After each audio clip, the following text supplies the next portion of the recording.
Masak apa yuk? Masak sing enak-enakan. Aku duwe tempe dirajang wae kotak-kotak. Nah, terus gandokane aja lali tahu pong. Tahune ya dirajang tipis-tipis.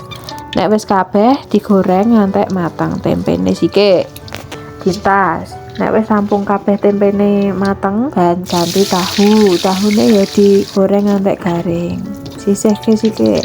Cepake bumbune, ana bawang putih dirajang tipis-tipis, bawang merah dirajang tipis-tipis, lombok keriting abang kuwi ya dirajang rada tipis ya ora apa-apa, bar kuwi di oseng-oseng. Kei salam laos dong jeruk serai aja lali. Oh jaene bumbune gula, uyah, penyedap, wis dioseng-oseng ngono wae. Mricane aja lali. Tambahi kecap men rada ireng warnane. Dioseng-oseng ngantek gulane cair. Nek wis cair, wis susut, wis dipateni. Pateni kompore. Nek wis tempene mau cemplungke. Wis diudak-udak ngantek rata. Wis dadi kering tahu tempe. Kari nglebokke lodong awet pirang-pirang dino.